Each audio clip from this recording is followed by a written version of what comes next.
आज शिव बाबा ने कहा, भविष्य की विशेषता है एक राज्य। अभी का अभ्यास भविष्य में चलता है, तो चेक करो कि अभी स्वराज्य है, माया कहीं दखल तो नहीं करती है, दो राज्य तो नहीं है। अगर दो राज्य चलता है तो एक राज्य के संस्कार कब भरेंगे? आपकी विशेष धारणा कौन सी है? संपूर्ण पवित्रता। अभी स्वराज्य संपन्न रहता है कि कभी कभी रहता? प्रशंसा का प्रभाव तो माया नहीं डालती। तो आत्मा तो है ही संपूर्ण संपन्न। एक राज्य आने वाला है। शांति, प्रेम, पवित्रता अगर अपने अंदर नहीं भरे तो पुराने जो संस्कार हैं रोल के, अभी वो ही हावी हो रहे हैं, हैवी हो रहे हैं। और माया कोई ऐसे फिजिकल तो है, आती है, लेकिन संकल्पों की लड़ाई लगी रहती है ज़्यादा। ये संकल्पों की माया, इसलिए शांति फील नहीं होती, क्योंकि संकल्पों का स्वरूप बनना ही दखल देता है। जब संकल्पों का टकराव या लड़ाई चल रही होती है तो अंदर सुख फील नहीं होता और फिर घुटन फील होती है। अगर रोल की प्रशंसा को सच समझ लेते, सच समझकर खुश हो जाते, दूसरे जो करते हैं इसका प्रभाव पड़ना, ये भी दखल, माया का दखल है। तो रोल की प्रशंसा से खुश तो नहीं हो जाते। कई बार जब हम रोज निकलते हैं, मिलते जुलते हैं लोगों से, बाहर अगर किसी ने अच्छे से बात नहीं की, वहाँ प्रशंसा नहीं मिली, कोई आपको इम्पोर्टेंस नहीं देगा कहीं कहीं, तो क्या उस समय अपने आप को उस सुख, शांति की खुशी रहती है? कोई कुछ दे तो ये चेक करना है कि मैं शांत हूँ ही। कोई कुछ दे ना दे, हम अपनी ही संपन्नता में खुश रहेंगे। ये भविष्य में है।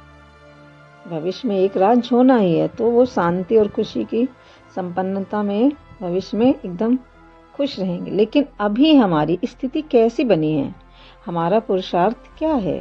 वर्तमान में अभी कुछ अच्छा फल नहीं भी मिल रहा, क्योंकि कमजोरियों के बीज बोए थे पहले। तो अभी हमें ज्ञान में जो मिला है और उससे पता चला है, उस ज्ञान से पता चल गया है कि आत्मा है ही संपन्न। अब रोल की स्क्रिप्ट कैसी भी बज रही है, लेकिन अब मैं बीज बो रही हूँ संपूर्णता के। मैं हूँ ही संपन्न संपूर्ण, मैं हूँ ही संपन्न संपूर्ण। तो अभी जो विश्वास निश्चय कर लिया है, वो लगातार आत्मा की संपूर्णता की स्थिति में अब अलर्ट रहना है। ये डाउट नहीं कि मैं बन रहा या बन रही, ये पक्का है, मैं हूँ ही।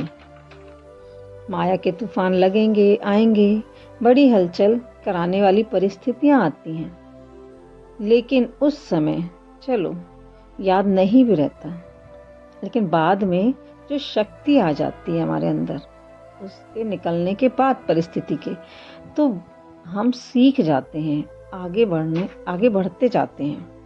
अब आगे जो भी उसके लिए अब जो आगे आएगा उसके लिए हम तैयार हो जाते हैं आगे के लिए, कि अब ऐसे माया आ सकती है, तो अनुभवी हो जाते हैं।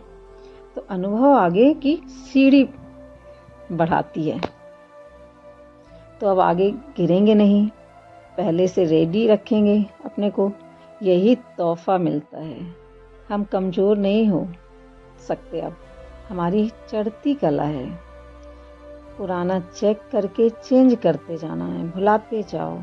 जो भी हुआ बाबा को बताया, निश्चिंत हो जाओ।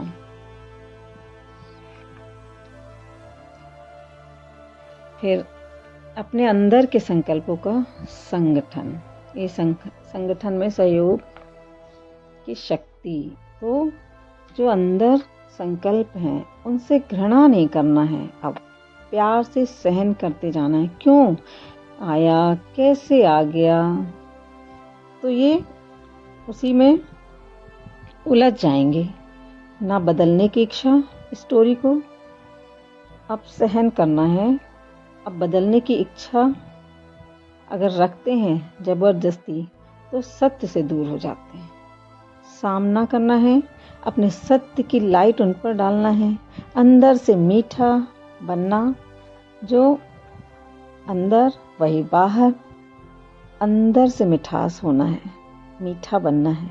जितना अपना ऊंचा सत्य याद रहेगा कि मैं हूँ ही संपूर्ण सदा, ये याद रहेगा तो बहुत ही लवफुल स्थिति बनती जाएगी और मीठी दृष्टि आने लगेगी। सबको उसी दृष्टि से देखेंगे कि मैं जैसे संपूर्ण, सब संपन्न, हर किसी को ऐसे देखना है। क्योंकि जब मैं ही नहीं बनूंगी, मैं ही नहीं अपने को संपूर्णता में देख पाऊंगी तो दूसरे को कैसे देख। तो सबसे पहले खुद के लिए, मेरे लिए मुरली है, मुझे सुधरना, मुझे बनना।